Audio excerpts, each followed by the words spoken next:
미국 서부 최대 도시 로스앤젤레스 LA에서 동시다발 산불이 계속되는 가운데 내륙 일부 지역에서는 진화 작업이 진전을 보이고 있으나 해안 지역 화재는 걷잡을 수 없이 확산하고 있다. 화재 지역의 사망자 수와 재산 피해 규모도 더 불어날 전망이고 화재가 더 확산할 위험과 유독한 연기 흡입에 대한 우려로 대도시 권역 전체에서 약 18만 명에게 대피령이 내려진 상황이다. 이런 상황에 한 대피소를 방문했습니다. 구독, 좋아요 부탁드립니다. 안녕하세요. 저는 LA로 파견 나온 기자 제임스입니다. 화재 현장 취재 중 한 대피소에서 특별한 일이 있었습니다. 대피소 내부를 둘러보던 중 한쪽에서 익숙한 언어가 들려왔습니다. 한국어였습니다. 작은 테이블 앞에 앉아 손수 음식을 나누어 주고 있던 한 여성이 보였어요. 그녀는 자원봉사자들의 티셔츠를 입고 있었고 한국인이었습니다. 다가가 조심스럽게 말을 걸었습니다. 안녕하세요. 여기서 봉사하고 계신가요? 그녀는 잠시 당황한 듯했지만 이내 환하게 웃으며 대답했습니다. 네. 안녕하세요. 저는 김소연이라고 해요. 남가주 한인회에서 자원봉사자를 모집한다는 소식을 듣고 오게 되었어요. 사실은 산불 피해를 입은 한인분들이 적지 않아서 그분들을 돕고자 했는데 막상 와보니 모두를 위해 일하게 됐네요. 소연 씨는 산불 소식을 듣고 너무 안타까운 마음에 자원봉사를 결심했다고 했습니다. 그녀는 대피소에서 물품을 정리하고 배급을 돕는 일 외에도 한국계 이민자들에게 필요한 통역 지원도 하고 있었어요. 그녀는 대피소에 있는 한인 가족과 대화를 나눈 뒤 그들의 요청 사항을 통역하며 자원봉사자들에게 전달하고 있었습니다. 그녀와의 대화는 기자로서의 저의 본성을 깨워주었습니다. 사실 제가 여기 오기 전까지는 이런 대규모 재난 상황에서 어떤 일이 벌어지는지 전혀 몰랐어요. 그런데 와서 보니 사람들의 연대와 온정이 정말 대단하더라고요. 지금은 국적이나 배경을 가리지 않고 모두가 서로를 돕고 있어요. 저는 그냥 작은 손길을 보태고 싶었을 뿐인데 오히려 이곳에서 더 많은 걸 배우고 가는 기분이에요. 김소연 씨와 이야기를 나누던 중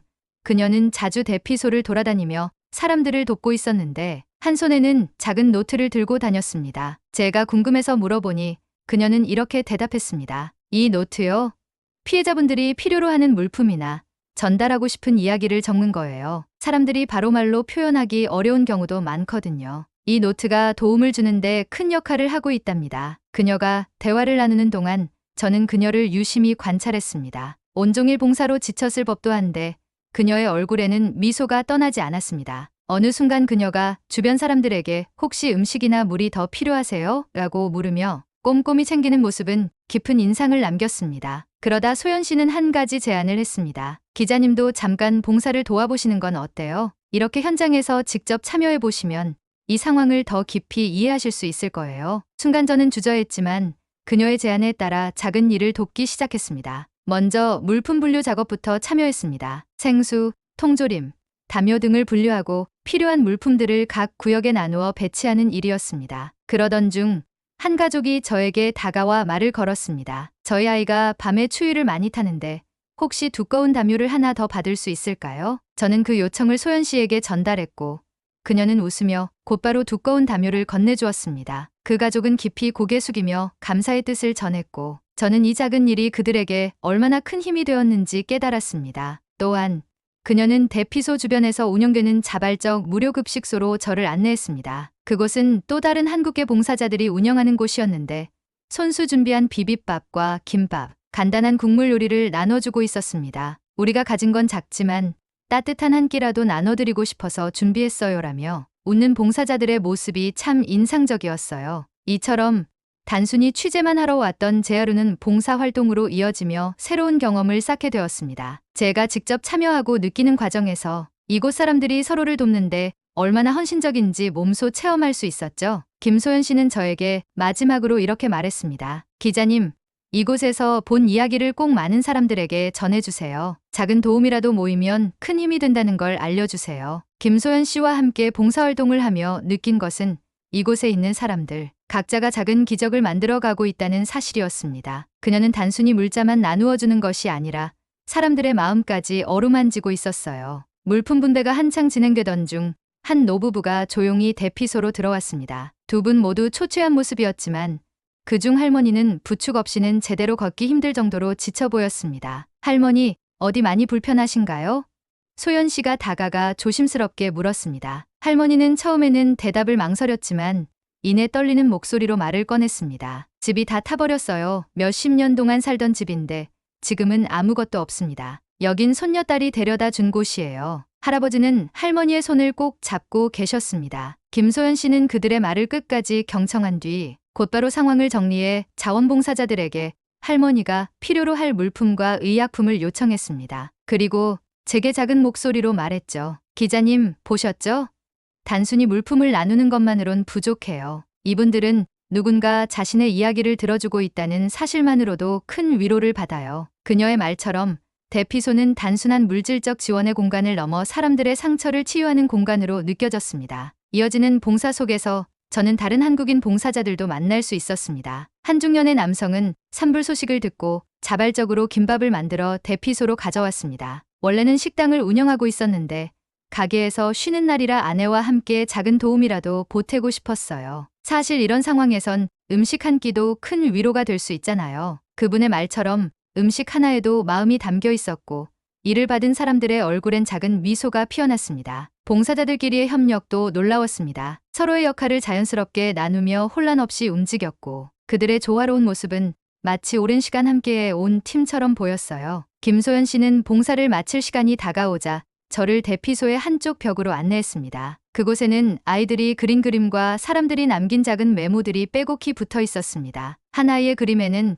커다란 나무 아래에서 웃고 있는 사람들이 그려져 있었고 옆에는 다시 행복하게 살 수 있어요 라는 문구가 적혀 있었습니다. 또 다른 메모에는 이렇게 쓰여 있었습니다. 여러분 덕분에 희망을 얻었습니다. 감사합니다. 그 순간 저는 단순히 재난을 보도하기 위해 여기에 온 것이 아니라 그 속에서 빛나는 인간애와 희망을 발견한 것이 얼마나 소중한 경험인지 깨달았습니다. 김소연 씨는 마지막으로 저를 향해 말했습니다. 산불이 언제 끝날지는 모르지만 우리가 서로 도우며 견딘다면 반드시 더 나은 날이 올 거라고 믿어요. 기자님도 이 이야기를 꼭 세상에 알려주세요. 우리가 함께라면 극복할 수 있다는 걸요. 그녀의 말은 깊은 울림을 주었습니다. 저는 단순히 기록자로 이곳에 온 것이 아니라 그들과 함께 희망의 한 조각이 되어야겠다는 결심을 하게 되었습니다. 이곳에서 만난 사람들의 따뜻한 마음은 제 취재 노트에 남는 기록을 넘어 제 삶에도 큰 영향을 미쳤습니다. 봉사활동을 마치고 돌아오는 길, 저는 계속해서 생각에 잠겼습니다. 대피소에서 보낸 시간 동안 사람들의 따뜻한 마음에 감동했지만 한편으로는 이런 상황이 벌어지기 전에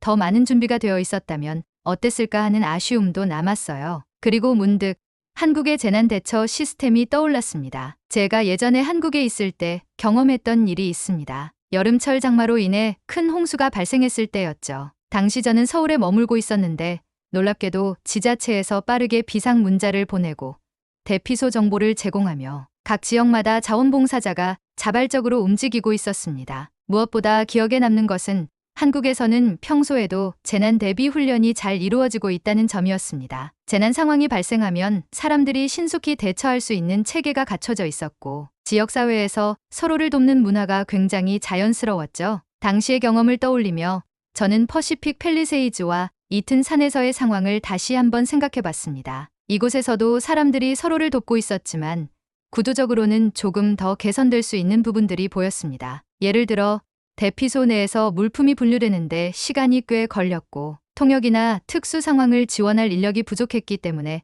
많은 사람들에게 충분한 도움을 제공하기 어려운 순간들이 있었습니다. 제가 이런 생각에 잠겨 있을 때 소연 씨와 대피소에서 만난 한국계 봉사자들이 보여준 행동들이 떠올랐습니다. 그들은 한국에서 익숙했던 재난 대처 방식과 봉사 문화를 자연스럽게 이곳으로 가져와 적용하고 있었습니다. 김소연 씨가 통역을 도우며 사람들에게 필요한 물품을 빠르게 전달하거나 김밥을 만들어 대피소로 가져온 봉사자들이 자발적으로 이웃을 돕는 모습은 마치 한국에서 본 장면들을 그대로 재현한 것처럼 느껴졌습니다. 그러다 보니 제 마음속에서는 이런 질문이 떠올랐습니다. 한국의 재난 대처 방식과 문화를 이곳에도 더 잘 전파할 수 있지 않을까?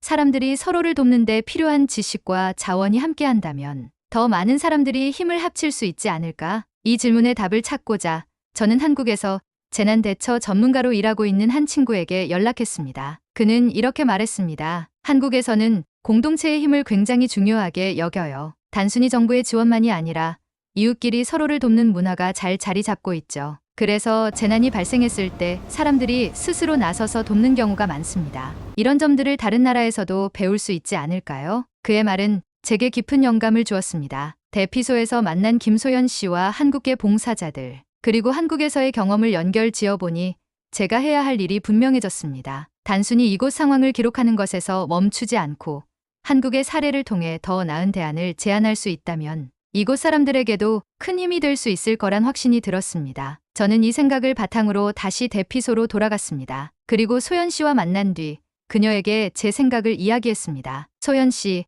한국에서 했던 재난 대처 방식에 대해 이야기를 나눠볼 수 있을까요? 제가 여기에 머무는 동안 이곳에서 배운 것들을 한국의 사례와 비교해보고 싶어요. 그녀는 제 이야기에 고개를 끄덕이며 이렇게 답했습니다. 그럼요, 기자님. 제가 도울 수 있다면 기꺼이 돕고 싶습니다. 이곳에서 우리가 했던 작은 일들이 더 큰 변화로 이어진다면 정말 보람 있을 것 같아요. 이렇게 해서 저는 한국의 재난 대처 문화와 이곳에서의 경험을 연결하는 새로운 여정을 시작하게 되었습니다. 두 문화와 방식의 차이점을 비교하며 이곳에서 더 나은 해결책을 찾기 위한 작은 첫걸음을 내딛게 된 것이죠. 소연 씨와 함께 한국의 재난 대처 방식을 나누는 이야기는 단순히 대화로 끝나지 않았습니다. 그녀는 저를 대피소에서 일하는 자원봉사팀의 리더인 마이클에게 소개해 주었고, 저는 그와의 대화에서 더 큰 가능성을 보게 되었습니다. 마이클은 대피소에서 가장 오래 봉사해온 사람 중 한 명이었으며 현장에서의 문제점들을 누구보다 잘 알고 있었습니다. 그는 자원봉사자와 물품의 배치,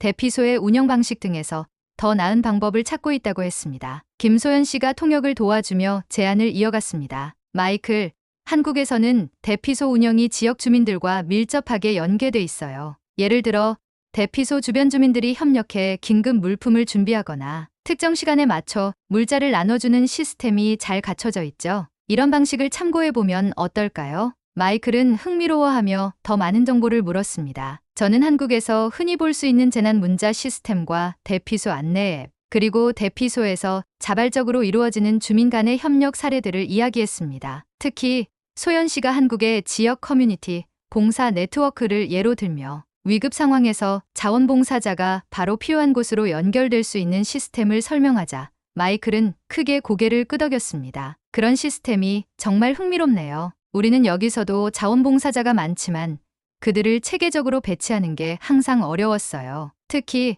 특정 언어를 구사할 수 있는 봉사자나 특수한 기술을 가진 사람들을 찾는 건 거의 불가능에 가깝죠. 대화가 점점 구체적으로 이어지면서 우리는 대피소 운영의 몇 가지 개선 아이디어를 정리하기 시작했습니다. 김소연 씨는 자원봉사자들 사이에 간단한 역할 분담 시스템을 도입하는 것을 제안했고, 저는 한국에서 흔히 사용하는 재난 대비 체크리스트를 참고 자료로 제공했습니다. 그 과정에서 저는 또 한 명의 한국계 봉사자를 만나게 되었습니다. 그는 지역 병원에서 온 응급구조사였는데 대피소 내에서 의료 지원이 부족한 점을 걱정하고 있었습니다. 한국에서는 대규모 행사나 재난 상황에 항상 응급 의료진이 배치되어 있잖아요. 이곳에서도 의료 지원 체계를 조금 더 강화하면 대피소가 더 안전한 곳이 될 수 있을 것 같아요. 그의 이야기를 들으면서 저는 대피소의 현재 상황과 한국의 사례를 더 깊이 비교하게 되었습니다. 한국에서는 대피소마다 기본적인 의료 키트가 잘 준비되어 있는데 반해 이곳은 의약품이 제한적이고 관리도 부족한 편이었습니다. 이에 대해 소연 씨와 함께 마이클에게 의견을 전달했습니다.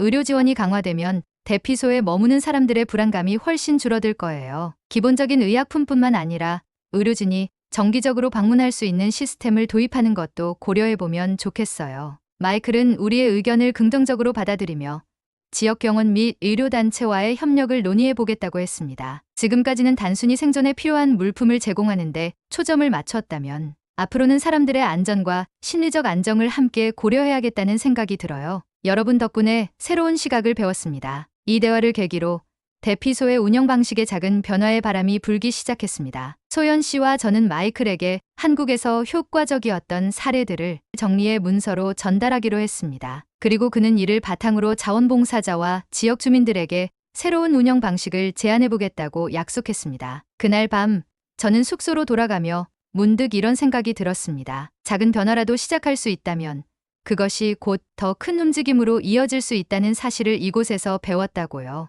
몇 주가 지나며 퍼시픽 팰리세이즈와 이튼 산에서의 화재는 점차 진압되기 시작했지만 피해를 입은 사람들의 일상은 여전히 복구되지 않은 상태였습니다. 대피소는 여전히 운영되고 있었고 자원봉사자들은 지치지 않고 사람들을 돕고 있었습니다. 그런데도 이곳의 분위기는 어딘가 무겁게 느껴졌습니다. 그날은 예상치 못한 문제가 터진 날이었습니다. 대피소 내 물자가 부족해지기 시작한 겁니다. 예상보다 많은 사람들이 대피소로 몰려들었고 특히 생수와 담요 같은 필수 물품이 빠르게 소진되고 있었습니다. 사람들이 하나둘 불안해하며 직원들에게 물었습니다. 물이 언제 다시 들어옵니까? 아이들을 위해 담요를 더 받을 수 있을까요? 하지만 대피소 운영진도 마땅한 대답을 내놓지 못한 채 우왕좌왕하는 모습이었습니다. 자원봉사자들 역시 다급히 주변 지역에 연락해 물품을 요청했지만 화재로 인해 도로가 막힌 상황이라 물자가 바로 도착하기는 어려워 보였습니다. 그 순간 소연 씨가 나섰습니다. 그녀는 봉사자들과 긴급 회의를 열어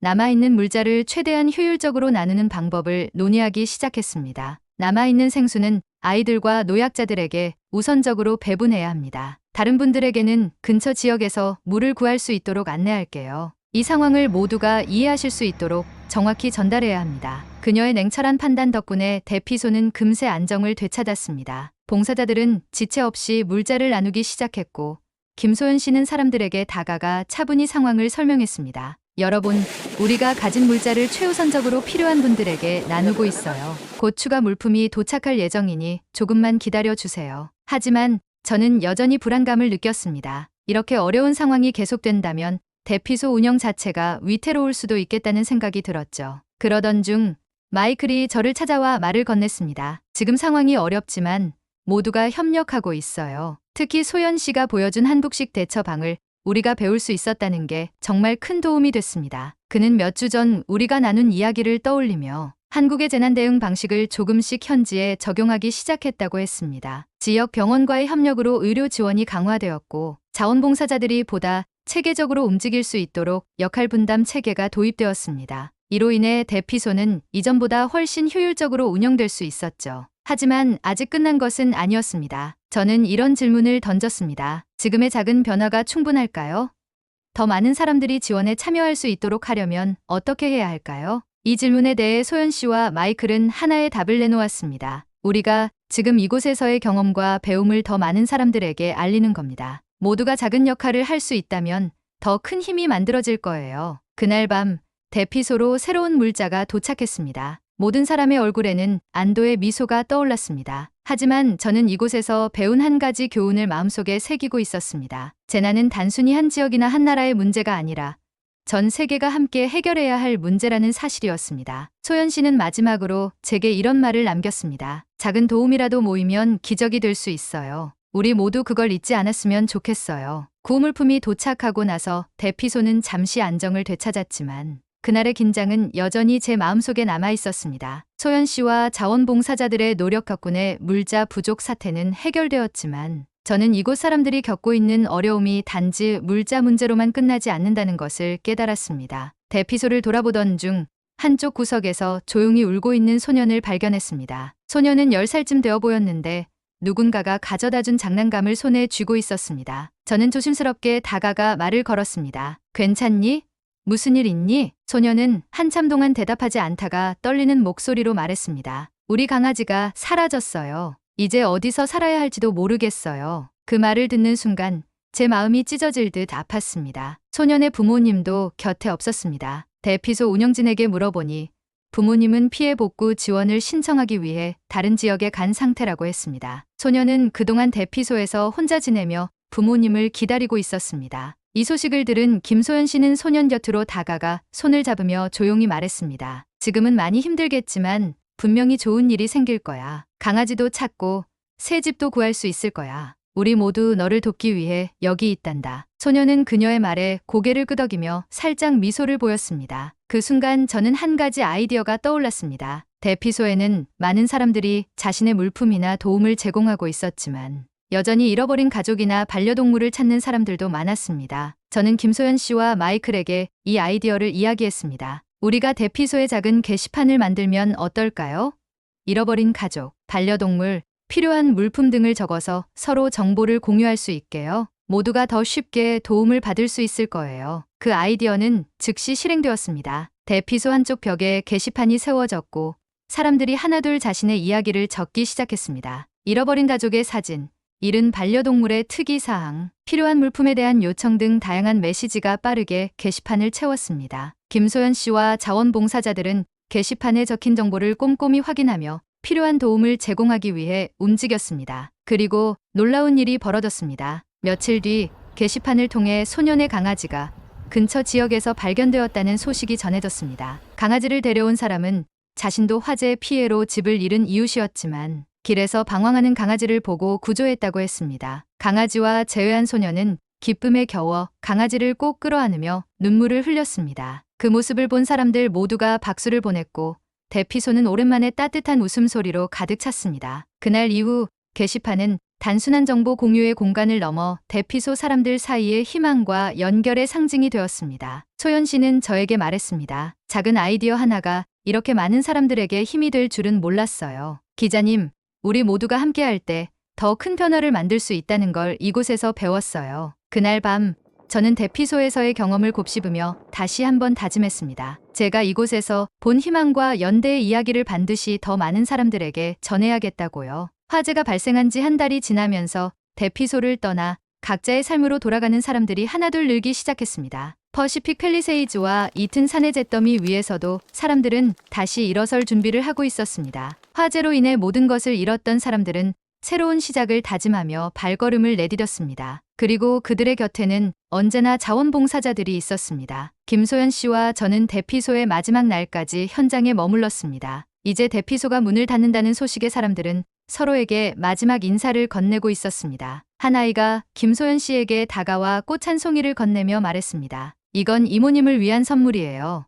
우리를 도와주셔서 정말 고마워요. 소연 씨는 꽃을 받아들며 아이를 꼭 안아주었습니다. 그녀의 눈가에는 눈물이 맺혀 있었습니다. 대피소를 떠나는 마지막 날, 소연 씨는 저에게 이렇게 말했습니다. 이곳에서 많은 걸 배웠어요. 재난은 사람들에게 큰 상처를 남기지만 그 속에서도 서로를 돕는 손길은 결코 사라지지 않는다는 걸요. 우리가 서로를 위하는 마음만 있다면 어떤 어려움도 이겨낼 수 있다고 믿어요. 그녀의 말은 제가 이곳에서 느낀 모든 것을 요약해 주는 것 같았습니다. 화재로 인해 잃어버린 것도 많았지만 그 잿더미 속에서 새롭게 피어난 희망과 연대는 잊을 수 없는 경험으로 남았습니다. 몇 주 뒤 저는 이 이야기를 기사로 작성해 세상에 알렸습니다. 기사의 제목은 불 속에서 찾은 희망 퍼시픽 팰리세이즈 대피소에서의 감동적인 이야기였습니다. 기사는 많은 사람들에게 감동을 주었고 이를 계기로 새로운 자원봉사자와 기부자가 늘어났습니다. 소연 씨가 보여준 작은 행동과 한국에서 가져온 재난 대처 방식은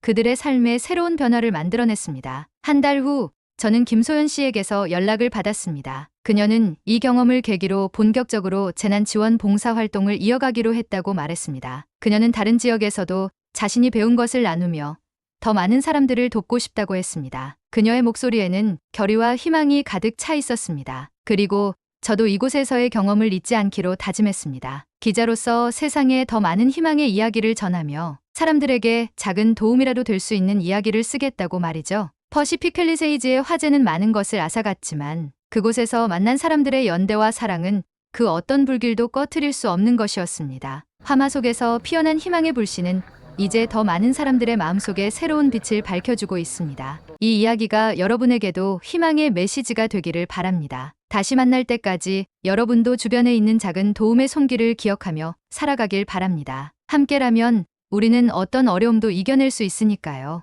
오늘도 사연 봐주셔서 감사합니다. 좋아요와 구독 부탁드립니다. 감사합니다.